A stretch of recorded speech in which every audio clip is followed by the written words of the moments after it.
Good morning बच्चों, online क्लासों में आपका हार्दिक अभिनंदन, स्वागत। आज के इस वीडियो में हम हिंदी ग्रामर का टॉपिक वर्ण विचार पढ़ा रहे हैं। इससे पहले के वीडियो में आपने देखा कि हमने आपको वर्ण की डेफिनेशन, उसके काइंड्स, प्रकार बताए थे। स्वर, व्यंजन दोनों की परिभाषाएं भी लिखाई। इसके बाद व्यंजनों का भेद, व्यंजनों के भेद 3 होते हैं। ये हमने आपको पहले भी लिखाया हुआ है। काउंटिंग भी इसकी लिखाई हुई, गिनती भी इसकी लिखाई हुई है। इसकी गिनती होती है, इसकी संख्या होती है कितनी? 33। व्यंजनों के भेद 3 होते हैं: स्पर्श व्यंजन, अंतस्थ व्यंजन और ऊष्म व्यंजन। स्पर्श व्यंजन को हमने इससे पहले के वीडियो में स्पष्ट कर दिया था कि स्पर्श व्यंजन क्या होते हैं। जैसा कि नाम से ही आपको विदित हो रहा है कि वे व्यंजन जिनको उच्चारण करने में हमारी जीभ मुख के विभिन्न अंगों को स्पर्श करती है, स्पर्श व्यंजन कहलाते हैं। काउंटिंग लिखी हुई है, गिनती लिखी हुई, संख्या लिखी हुई है 25 इनकी संख्या है। अब इसके बाद व्यंजन का जो दूसरा जो भेद होता है वो है अंतस्थ व्यंजन। व्यंजन का दूसरा भेद है वो कौन सा है? अंतस्थ व्यंजन। जैसा कि नाम से आपको पता लग रहा है कि मुख के अंतिम छोर से बोले जाते हैं। इनमें प्रमुख विशेषता ये है कि इनका उच्चारण करते समय हमारी जो जीभ है वो मुख के किसी भी भाग को स्पर्श नहीं करती। जिन वर्णों के उच्चारण में जीभ मुख के किसी भाग को स्पर्श नहीं करती और इनका जो उच्चारण है स्वर व व्यंजन के मध्य का सा लगता है। मध्य का सा मतलब स्वर से थोड़ा ज़्यादा समय लगता है, लेकिन अन्य व्यंजनों से कम समय लगता है। इनके उच्चारण में स्वर से थोड़ा ज़्यादा समय लगता है, लेकिन अन्य व्यंजनों से इनमें कम समय लगता है। इनका उच्चारण कैसा होता है? स्वर और व्यंजन के मध्य का सा लगता है, इसीलिए इन्हें क्या कहते हैं? अंतस्थ व्यंजन कहते हैं। इनकी जो काउंटिंग है, इनकी जो संख्या है वो 4 है। य, रे, ले और वै, ये 4 इनकी संख्या है। देखिए, यह को उच्चारण करते समय देखिए हमारी जो जिह्वा है वो किसी भी मुख के अंग को स्पर्श नहीं करती। रे का उच्चारण करते समय भी हमारी जीभ किसी भी मुख के अंग को स्पर्श नहीं करती। ल, व, तो जिह्वा किसी अंग को स्पर्श नहीं करती। य, र, ल, व, ये 4 हो गए अंतस्थ व्यंजन। अंतस्थ नाम इसलिए पड़ा है इनका क्योंकि ये स्वर व व्यंजन के बीच की स्थिति है उच्चारण की दृष्टि से। अब अगला जो ऊष्म व्यंजन है, व्यंजन का जो थर्ड कांड है, तीसरा जो प्रकार है वो है ऊष्म व्यंजन। साइंस में प्यारे बच्चों आपने ऊष्मा पढ़ी होगी, जिसे तद्भव शब्दों में गर्मी कहते हैं। जिन वर्णों के उच्चारण में हवा रगड़ खाकर ऊष्मा पैदा करती है, जिन वर्णों के उच्चारण में जो हवा है वो रगड़ खाकर क्या पैदा करती है? ऊष्मा पैदा करती है, यानी गर्मी पैदा करती है, ऊष्म व्यंजन कहलाते हैं। अंदर ही अंदर हवा मुख के विभिन्न अंगों से क्या करती है? घर्षण करती है, रगड़ खाती है, और रगड़ खाने से ऊष्मा पैदा होती है। तो वो व्यंजन कौन से व्यंजन कहलाते हैं? ऊष्म व्यंजन कहलाते हैं। इनकी काउंटिंग भी, इनकी संख्या भी कितनी है? 4 है। इनकी काउंटिंग भी कितनी है? 4 है। श, श और है। श, श और क्या है?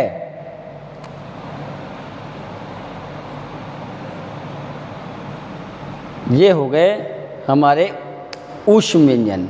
श, देखिए श बोलते ही यहाँ ऐसा प्रतीत होता है हमें कि हवा रगड़ खाकर बाहर आ रही है, मुंह के अंदर ऊष्मा पैदा कर रही है।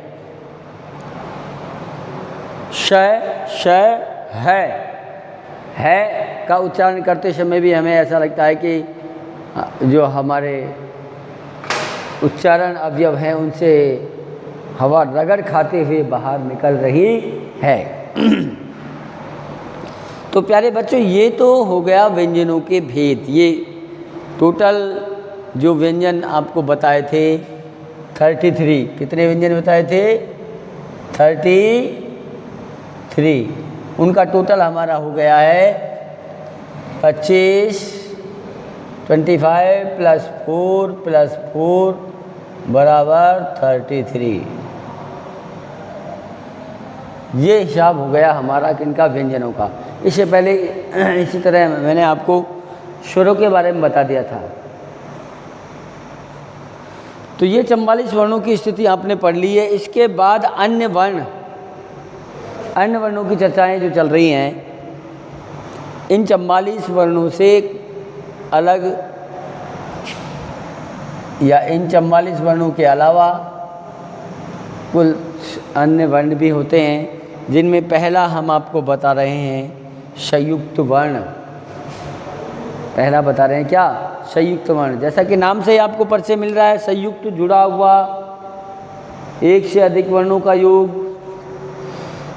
जो वर्ण 2 या 2 से अधिक वर्णों के एक योग से बनते हैं, जो वर्ण 2 या 2 से अधिक वर्णों के योग से बनते हैं, संयुक्त वर्ण कहलाते हैं। समझ में आना चाहिए आपको संयुक्त वर्ण किसे कहते हैं? संयुक्त वर्ण कहलाते हैं जो वर्ण 2 या 2 से अधिक वर्णों के योग से बनते हैं, संयुक्त वर्ण कहलाते हैं। अब देखिए, जैसे छः क्षत्रिय, इसमें कै, ये जो गोलाई है ना, यहाँ पे ये श है, ये है, ये ए है। कै + श + ए बराबर क्या हो गया? 6। जैसे क्षमा,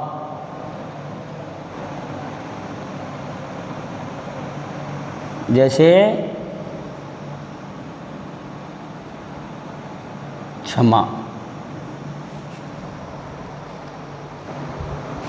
इसी तरह त्रिशूल, तय + रै + ए, 3 वर्णों का योग है। तय + रै + ए। इसी प्रकार जय, इसमें जय प्रश्नय + ए, ये 3 वर्णों का योग है। और इसी तरह सहस्रम में श + रै + ए, 3 वर्णों का योग है।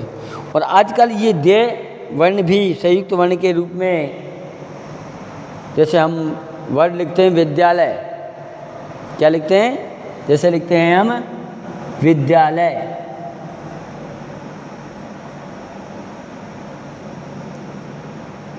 तो इसमें द और ये मिला हुआ है, द और ये क्या है? मिला हुआ है। द आधा है, ये पूरा है। द में हलंत, ये में हलंत लगाओगे तो ए लगाना पड़ेगा। यदि यहाँ से आप हलंत हटा दोगे तो ए इसी के अंदर आ जाएगा। तो प्यारे बच्चों, आज आपने वर्ण विचार के टॉपिक के अंतर्गत वर्णों के 3 भेद पढ़े, स्पर्श व्यंजन, अंतस्थ व्यंजन और ऊष्म व्यंजन। और इसके बाद इससे पहले के वीडियो में हमने स्पर्श व्यंजन को पूरी तरह स्पष्ट कर दिया था। आज हमारा दूसरा जो अंतस्थ व्यंजन है, आज हमारा दूसरा जो व्यंजनों के भेद में अंतस्थ व्यंजन है, उसके बारे में आपको बताया कि जिन वर्णों के उच्चारण में जीभ मुख के किसी भाग को स्पर्श नहीं करती, इनका उच्चारण स्वर व व्यंजन के मध्य का सा लगता है, अंतस्थ व्यंजन कहलाते हैं। इनकी संख्या काउंटिंग कितनी है? 4 है। य, र, ल, व। ऊष्म व्यंजन देखिए, ऊष्म व्यंजन के बारे में आपको बताया कि जिन वर्णों के उच्चारण में हवा रगड़ खाकर ऊष्मा पैदा करती है, ऊष्म व्यंजन कहलाते हैं। इनकी संख्या 4 है। कितने इनकी संख्या? 4। श, श, श और है। और अन्य वर्ण देखिए, इसमें पहला हमने आपको संयुक्त वर्ण के बारे में बताया कि जो वर्ण 2 या 2 से अधिक वर्णों के योग से बनते हैं, संयुक्त वर्ण कहलाते हैं। तो प्यारे बच्चों, आज के वीडियो में सिर्फ इतना ही। अगले वीडियो में हम जो अन्य वर्ण हैं उनके बारे में आपको और बताएंगे, जैसे अनुस्वार, अनुनासिक, विसर्ग, द्वित्वर्ण, आगत वर्ण आदि वर्णों के बारे में भी आपको परिचय कराएंगे।